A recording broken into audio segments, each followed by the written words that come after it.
ಶ್ರೀ ಗಣಪತಿ ಶಾರದಾ ಗುರುಭ್ಯೋ ನಮಃ. ಯತ್ರ ಯೋಗೇಶ್ವರ ಕೃಷ್ಣೋ ಯತ್ರ ಪಾರ್ಥೋ ಧನುರ್ಧರಃ ತತ್ರ ಶ್ರೀ ವಿಜಯ ಭೂತಿರ್ಧ್ರುವ ನೀತಿರ್ಮ ತಿರುಂಬಮ.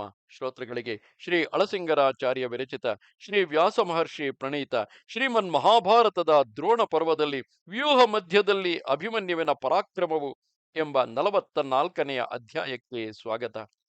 ಮಹಾರಾಜ, ಸೈಂಧವನು ಪಾಂಡವ ಸೈನಿಕರನ್ನು ತಡೆದಾಗ ವ್ಯೂಹ ದ್ವಾರದಲ್ಲಿ ನಿಮ್ಮವರಿಗೆ ಶತ್ರುಗಳೊಡನೆ ಪ್ರಬಲ ಯುದ್ಧವು ನಡೆಯುತ್ತಲೇ ಇದ್ದಿತು.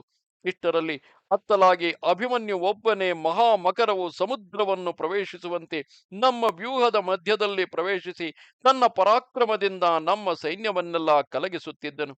ಬಾಣ ವರ್ಷದಿಂದ ನಮ್ಮ ಕಡೆಯ ವೀರರನ್ನೆಲ್ಲ ಮುಚ್ಚುತ್ತಿದ್ದನು. ಕೌರವ ಸೈನ್ಯದ ಪ್ರಧಾನ ವೀರರು ಅವನನ್ನು ಪ್ರಯತ್ನದಿಂದ ತಡೆಯುತ್ತಿದ್ದರು. ಇಬ್ಬರು ಬಾಣವರ್ಷಗಳನ್ನು ಸುರಿಸಿದರು. ಅತಿ ಭಯಂಕರ ಯುದ್ಧವಾಯಿತು. ನಮ್ಮ ಕಡೆಯ ಅನೇಕ ರಥಿಕರು ಅಭಿಮನ್ಯುವನ್ನು ಸುತ್ತಿ ಮುತ್ತಿ ಪ್ರಹರಿಸುತ್ತಿದ್ದರು.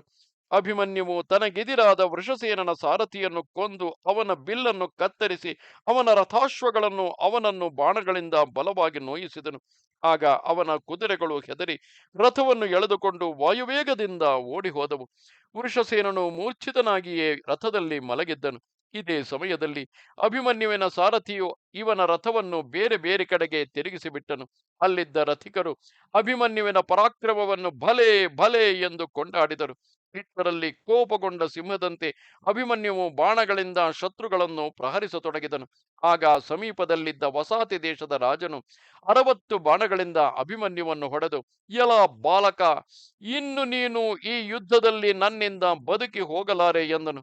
ಇಷ್ಟರಲ್ಲಿಯೇ ಅಭಿಮನ್ಯುವು ಉಕ್ಕಿನ ಕವಚವನ್ನು ಧರಿಸಿದ್ದ ಅವನ ಎದೆಗೆ ಗುರಿಯಿಟ್ಟು ಒಂದು ಬಾಣವನ್ನು ಹೊಡೆಯಲು ಅವನು ಗತ ಪ್ರಾಣನಾಗಿ ಕೆಳಗೆ ಬಿದ್ದನು. ಇದನ್ನು ಕಂಡು ನಿನ್ನ ಕಡೆಯ ಅನೇಕ ಕ್ಷತ್ರಿಯ ವೀರರು ಬಹಳ ಕೋಪದಿಂದ ಧನುಸ್ಸನ್ನು ಟಂಕಾರ ಮಾಡುತ್ತಾ ನಿನ್ನ ಮೊಮ್ಮಗನನ್ನು ಕೊಂದೇ ಬಿಡಬೇಕೆಂಬ ಆತುರದಿಂದ ಅವನನ್ನು ಸುತ್ತಿ ಮುತ್ತಿ ವಿವಿಧ ಬಾಣಗಳನ್ನು ಪ್ರಯೋಗಿಸಿದರು.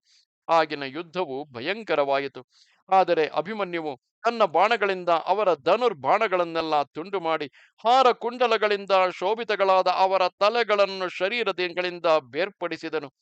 ಕತ್ತಿ, ಕೊಡಲಿ, ಪಟ್ಟ ಕತ್ತಿ, ಕೈಗೌಸಣಿಗೆ ಇವುಗಳೊಡನೆಯೇ ಎಷ್ಟು ವೀರರ ತೋಳುಗಳು ತುಂಡಾಗಿ ಬಿದ್ದವು.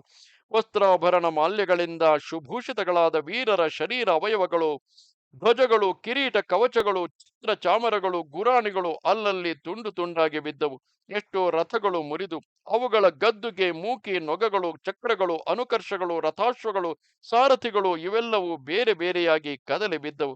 ಮುರಿದ ರಥಗಳಿಂದಲೂ ಸತ್ತ ಆನೆ ಕುದುರೆಗಳಿಂದಲೂ ಹತರಾಗಿ ಬಿದ್ದ ವೀರ ಕ್ಷತ್ರಿಯರ ದೇಹಗಳಿಂದಲೂ ರಣಭೂಮಿಯೆಲ್ಲ ಮುಚ್ಚಿ ಹೋಗಿ ಭಯಂಕರವಾಗಿ ಕಾಣುತ್ತಿತ್ತು. ಅಭಿಮನ್ಯುವು ಅತ್ಯಾಕ್ರೋಶದಿಂದ ಆ ವ್ಯೂಹದ ನಡುವೆ ನಿರಂಕುಶವಾಗಿ ದಿಕ್ಕು ವಿದಿಕ್ಕುಗಳನ್ನೆಲ್ಲ ಸುತ್ತುತ್ತಿದ್ದನು. ಅವನಿದ್ದ ಸ್ಥಳವೇ ಯಾರಿಗೂ ಕಾಣಿಸದಂತಾಯಿತು. ಅವನ ಕವಚಾಭರಣಗಳ ಕಾಂತಿ, ಧನುರ್ಬಾಣಗಳ ಧ್ವನಿ ಇವೆರಡೇ ಇಂದ್ರಿಯ ಗೋಚರಗಳಾಗಿದ್ದವು. ಆಕಾಶ ಮಧ್ಯದಲ್ಲಿ ಸೂರ್ಯನಂತೆ ಆ ವ್ಯೂಹ ಮಧ್ಯದಲ್ಲಿ ನಿಂತು ಬಾಣಗಳಿಂದ ಶತ್ರುವೀರರನ್ನು ಭೇದಿಸುತ್ತಿದ್ದ ಆ ಅಭಿಮನ್ಯುವನ್ನು ಕಣ್ಣು ತೆರೆದು ನೋಡುವುದಕ್ಕೆ ಆಗ ಸಮರ್ಥನೊಬ್ಬನೂ ಇರಲಿಲ್ಲ. ಇದು 44ನೆಯ ಅಧ್ಯಾಯವು. ನಮಸ್ತೆ ಶಾರದೆ ದೇವಿ, ಕಾಶ್ಮೀರ ಪುರವಾಸಿನಿ, ತ್ವಾಮಹಂ ಪ್ರಾರ್ಥೆಯೇ ನಿತ್ಯಂ, ವಿದ್ಯಾದಾನಂಚ ದೇಹಿಮೆ. ನಮಸ್ಕಾರ.